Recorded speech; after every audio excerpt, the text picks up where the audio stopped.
Welcome back for another deep dive with us. Always a pleasure. This time we're diving into Sylvia Plath's The Bell Jar. Oh, excellent choice. Yeah, you've shared chapter 3 with us, Mm-hmm. and wow, even this little excerpt, Yeah. it's just packed with detail. Like it's amazing. Right. Yeah. So we have Esther, right? She's in 1950s New York. Okay.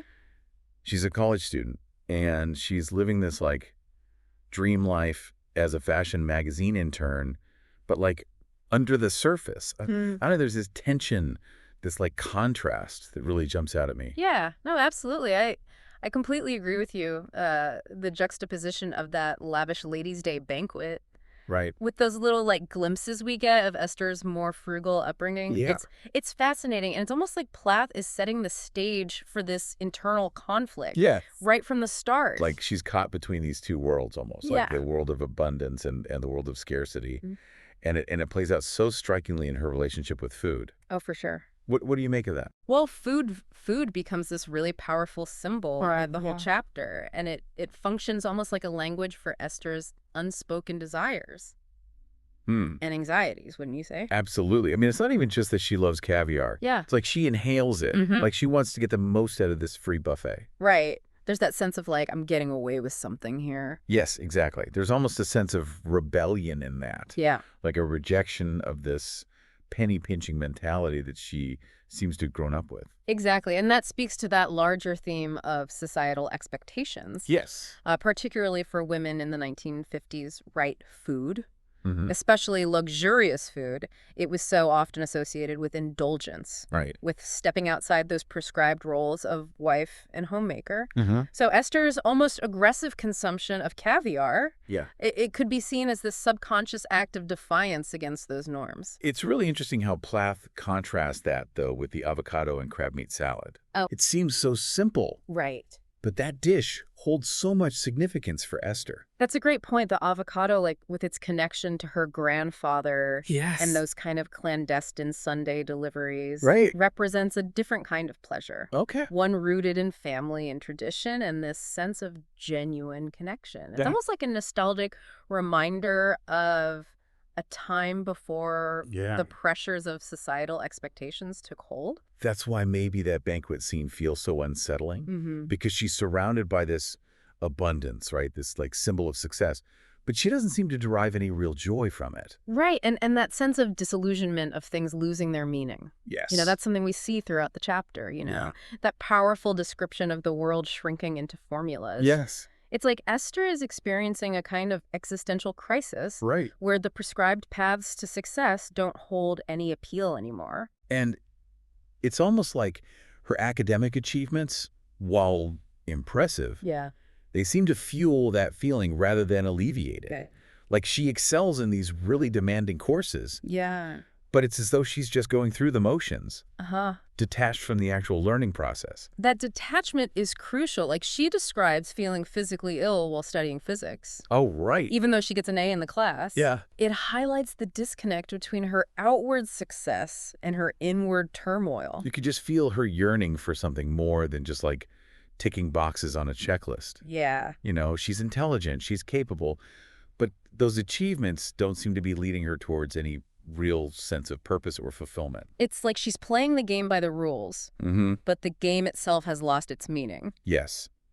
And this leads us to another fascinating aspect of Esther's character, her sharp powers of observation. Oh, yes. Like she's constantly noticing details about the people around her, Mm-hmm. whether it's Hilda's migtail scarf Right. or the poet eating salad with his fingers. Huh. It's like she's trying to make sense of this world that she's found herself in. Yeah. But those observations also reveal a lot about her own insecurities and desires. That's such a key insight.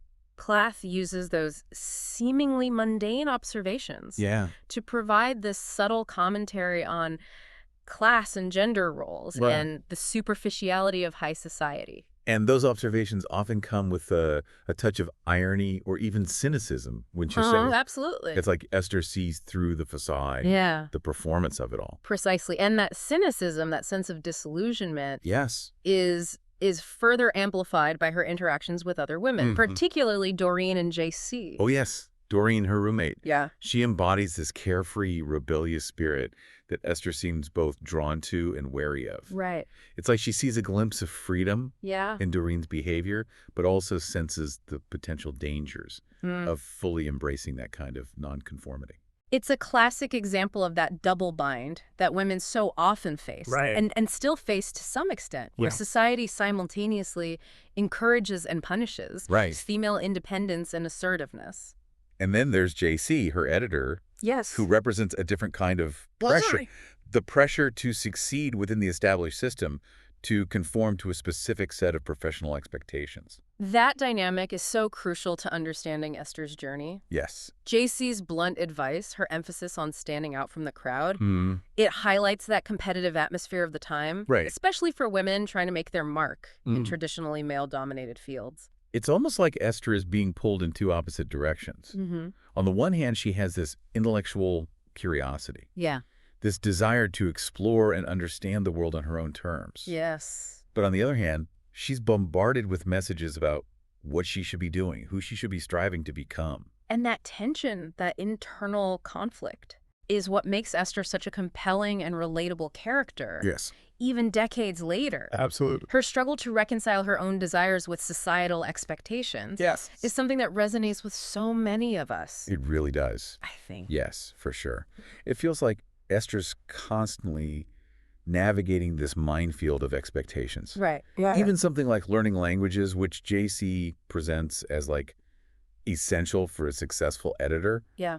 It just becomes another source of anxiety for Esther. It's almost like those foreign languages represent another set of rules she's expected to master, another box she's supposed to tick. And her aversion to the German language in particular, describing the letters as dense, black, barbed wire, it's really striking. It's so powerful, that imagery, and maybe even a bit foreshadowing, considering what we know about Plath's own life in the historical context of World War II. But focusing back on Esther's experience, what do you think is driving that resistance to language? Well, if we consider the novel from a feminist perspective, which I think is crucial here, those languages could be seen as representing patriarchal structures and expectations. Okay. Remember, this is the 1950s, a time when women were often confined to domestic roles, and their intellectual ambitions were often dismissed or discouraged. So learning these languages, instead of being a liberating experience,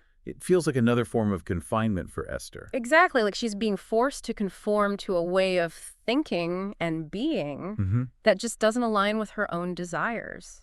And this brings us back to her brief mention of wanting to study botany at one point. Oh, yeah. I found that detail so illuminating. Me too. It seems to hint at a different path. One where her intellectual curiosity could have flourished in a more tangible, less abstract way. Instead of dissecting formulas and equations, she's drawn to the beauty and complexity of the natural world. Precisely. And that contrast between the natural and the artificial is a motif that runs throughout the whole novel. The scientific formulas, which Esther describes with such dread, could be seen as representing that rigid prescribed path that society expects her to follow. Okay. Whereas botany, with its focus on observation, exploration, and hands-on learning, yeah, represents a more intuitive, perhaps even rebellious way of engaging with the world.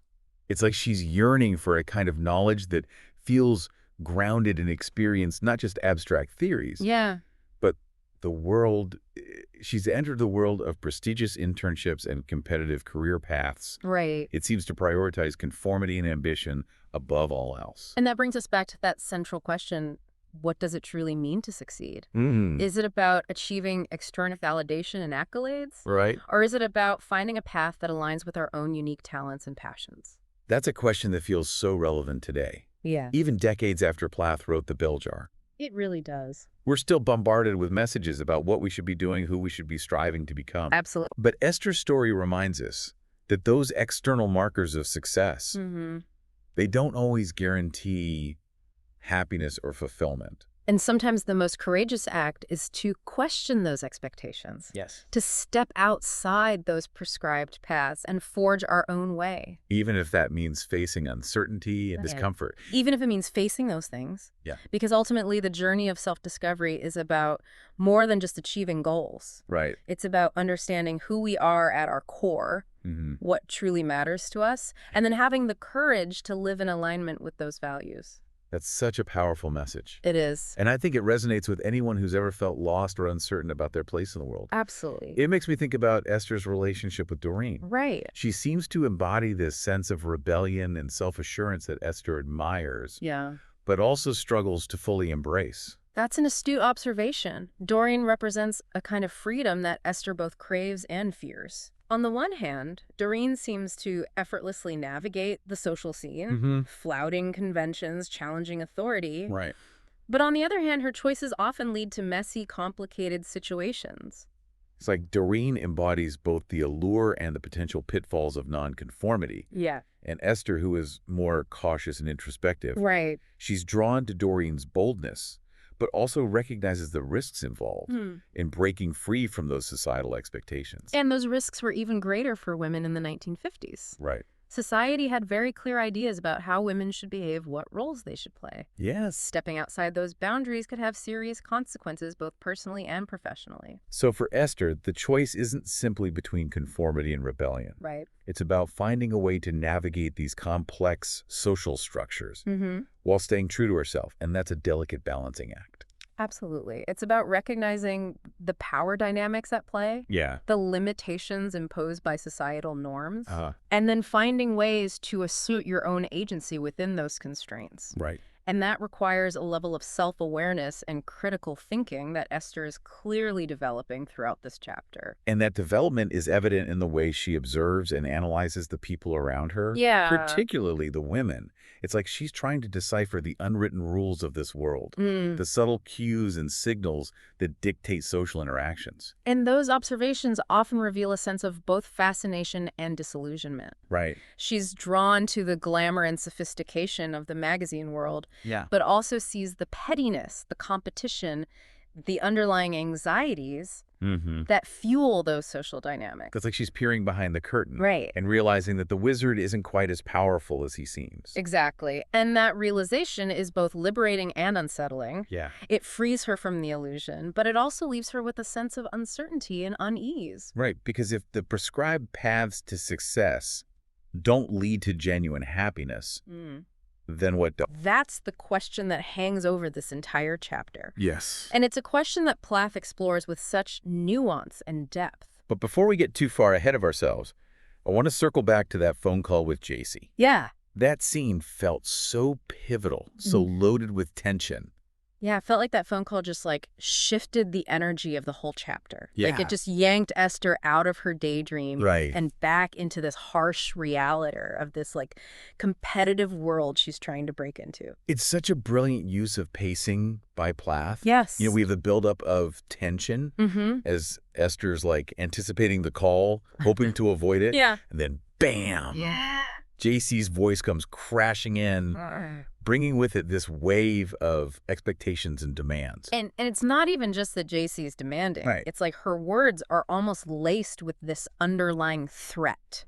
You know, she tells Esther she needs to offer something more than the run-of-the-mill person. Yeah. But it's never quite clear what that something more is. That ambiguity is key, I think. Right. It speaks to those often unspoken rules of success. Yeah. Particularly for women in that era. You know, they were expected to excel, to stand out, Right. but also to remain within certain acceptable boundaries.